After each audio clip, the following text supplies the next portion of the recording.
আমি যখন যাচ্ছিলাম হঠাৎ করে ডিসি স্যারের রুমের সামনে আবিল হাসান নামের একজন ছেলে আমাকে ব্যাট সাউন্ড দেয়। আমি কোনো কিছুই বুঝে উঠতে পারি নাই। আমি ব্যাট সাউন্ডটা শুনে ওরা ওখানে 5-6 জন ছিল যারা হাসাহাসি করতেছিল। আমি সুন্দর মতো চলে যাওয়ার পরে যেটা ডিসি জেনারেল নিজাম স্যার আছে ওনার রুম পর্যন্ত, ওনার রুমের একটু আগে পর্যন্ত যাই। ডিসি স্যার ব্যস্ত থাকার কারণে আমি আমার সহযোদ্ধাদেরকে খুঁজতেছিলাম। ওনাদেরকে এক পর্যায়ে ফোন দিয়ে আমি জানতে পারি ওনারা নিচে আছে, যার কারণে আমি নিচে চলে আসার সময় ওনারা আমাকে আবার উল্টাপাল্টা কথা বলে। ইভেন বলতেছে কোন ধরনের সমন্বয়ক সে মেয়ে হোক ছেলে হোক, চুল ধরে মারতেছি যে চুল ছিঁড়ে ফেলবো, মানে খুবই অকথ্য ভাষায় গালাগালি করে, যেটা আমি মানে আমার কাছে আনএক্সপেক্টেড ছিল, কারণ আমি ওই ছেলেটাকে চিনিই না। এক পর্যায়ে আমি আবার নিচে চলে যাওয়ার পরে আমার এই সহযোদ্ধারা ছিল এখানে, আমরা সবাই মিলে আবার উপরে যাওয়ার জন্য প্রস্তুতি নিচ্ছিলাম। ঠিক ওই সময় ওই 5-6 জন ছেলে এবং আবিল হাসান নামের ছেলেটা, তার বোন প্রিয়া, ওনারা নিচে আসতেছে। আসার সময় আমি কাউকে কোনো কিছু বলি নাই, আমি দাঁড়াইছিলাম। ওই দুইটা ভাই বোন এবং ওই 5-6 জন ছেলে আমার দিকে তাকাই ইঙ্গিত করে হাসাহাসি করতেছিল এবং বিভিন্ন ধরনের সাইনিং দেখাচ্ছিল।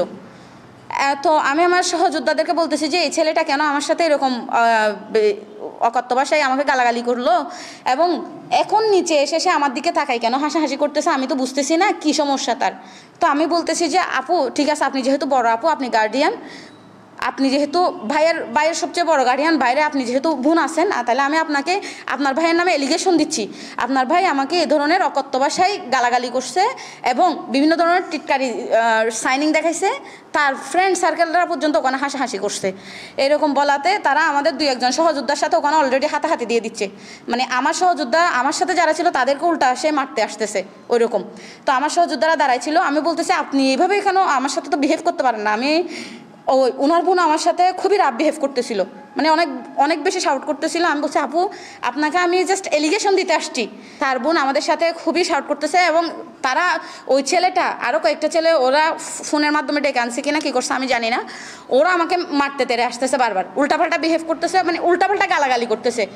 তো আমি আমার সহযোদ্ধারা আমাকে নিয়ে আসার পর্যায়ে ওরা মানে বলতেছে মেরে ফেললে কি হয়েছে, ওরা মানে পুরো প্রাণ নাশের হুমকি দিচ্ছে। আমি জানি না সে নাকি সমন্বয়ক কোথায় আন্দোলন করছে, আমার কথা সেটা না, সে কোথায় আন্দোলন করছে এটা তো আমার দেখার বিষয় না, কিন্তু আমি এজ এ মেয়ে হিসাবে সে তো আমাকে ব্যাট সাউন্ড দিতে পারে না। আমার যদি তার সাথে যদি ব্যক্তিগত কোনো ধরনের ক্ল্যাশ থাকতো, রেষারেষি থাকতো, বা আমি যদি তাকে চিনতাম, তখন একটা কথা ছিল।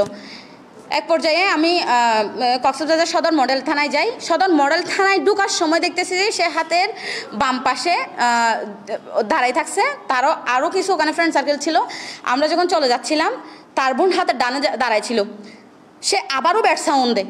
তখন আমি তার বোনকে বলতেছি আপু আপনি তখন না হয় শুনেন নাই, এখন শুনছেন তো আপনার ভাই যে ব্যাট সাউন্ড দিছে। ওর বোন আমাকে সরাসরি বলতেছে আপনি আমার সাথে কথা বলিয়েন না। আমি বলতেছি যে আপু দেখেন আপনি কিন্তু আপনার ছোটো ভাইকে লাই দিচ্ছেন, আপনার এই লাইয়ের কারণে কিন্তু ও কিন্তু 2 দিন পরে কিন্তু একটা মেয়েকে র্যাপ করতে 2বার চিন্তা করবে না, কারণ আপনারা ওরে শাসন করতেছেন না এখন পর্যন্ত, আপনারা ওকে শাসন করুন। তো ওর বোন কোনোভাবে কথা শুনতে চায় না। এই কথাটা আমি কিন্তু ডিসি অফিসের সামনেও বলছি, আপনি ওনার থেকে জিজ্ঞেস করেন উনি আমাকে কী জন্য ব্যাট সাউন্ড দিছে। এটা যদি অ্যাজ এ মেয়ে হিসাবে আমি আপনি একজন মেয়ে, আপনাকেও বলতেছি, আপনি মেয়েটাকে যদি আমার ভাই যদি ব্যাট সাউন্ড দিত, আমি আমার ভাই থেকে জিজ্ঞেস করতাম তুমি কি কারণে ব্যাট সাউন্ড দিছো, আমি এই জিনিসটা জিজ্ঞেস করতাম। আপনি শুধু একটাবার আমি ওখানে শাউট করছি, আমি শুধু বলছি যে আপনি শুধু একটাবার জিজ্ঞেস করেন সে কী জন্য ব্যাট সাউন্ড দিল, আপনি শুধু একটাবার জিজ্ঞেস করেন সে কী জন্য ব্যাট সাউন্ড দিল। সে কোনো ধরনের কথা শুনতে চায় নাই।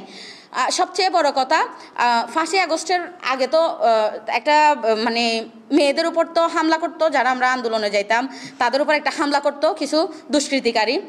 ঠিক এটা 5ই আগস্টের পরেও আছে। এখন তারা বিভিন্ন ধরনের পোস্টের নাম ভাঙিয়ে, যারা হচ্ছে কি ফ্যাসিস্টদের সাথে ছিল, যারা চায় নাই যে আমরা আন্দোলন করি বা আমাদেরকে প্রতিহত করার জন্য সবসময় উৎপেতে থাকতো, ওই রকম একটা সিন্ডিকেট মূলত আমাদেরকে এখনও পর্যন্ত আমাদের বিভিন্ন ধরনের বিভিন্নভাবে হেনস্থা করার জন্য বসে আছে। আমি মনে করি এটা তারই একটা অংশ, কারণ আমি খবর নিয়ে দেখেছি এই আবিল হাসানের পুরা ফ্যামিলি আওয়ামী লীগ করে, এবং আপনারা চাইলে আমি এভিডেন্স দিতে পারবো তার মায়ের, তার বাপের, এবং আবিল হাসান ইনক্লুড তার বোন সহ তাদের প্রত্যেকটা এভিডেন্স আমার কাছে আছে, আপনারা চাইলে আমি দিতে পারবো। কিন্তু আমার কথা হচ্ছে, যেখানে একটা 3 বছরের শিশু যে কথা বলতে পারে না, এই বাংলাদেশে সে দর্শনের শিকার হয়। আমি আজকে একটা অ্যাডাল্ট মেয়ে হয়ে আমি রেহাই পাচ্ছি না, তাইলে মেয়েদের বেঁচে থাকার মতো এখানে এই অ্যাটলিস্ট এই বাংলাদেশে কোথাও কোনো আইন আছে কিনা, বা কোথাও কোনো সুরক্ষিত কোনো সেল আছে কিনা বলেন, আমরা ওখানে ঢুকে যাই। আমরা মেয়েরা এখানে কোনোভাবেই সেফ না। আমি যখন বলছি যে আপু ভাইটাকে শাসন করেন, সে আমাকে উল্টা বলতেছে যে আমি আমার ভাইকে শাসন করব না, তুমি একটা জন্ম দিয়ে তুমি তোমার ছেলেকে শাসন করিও। হ্যাঁ, এটার বিষয়ে অলরেডি আমার ফ্যামিলি থেকে ইয়া করা হয়েছে। আমার সহযোদ্ধারাও চাচ্ছে, আমার ফ্যামিলি এবং আমি চাচ্ছি এইটার বিষয়ে আমরা মামলা করব। যে সেটা আমি একজন সম্মুখ সারি যোদ্ধা হয়ে এবং আমি একজন আইন বিভাগের ছাত্রী হয়ে আমি আজকে আমার বাংলাদেশে, আমার জেলা কক্সবাজারে আমি নিরাপদ না।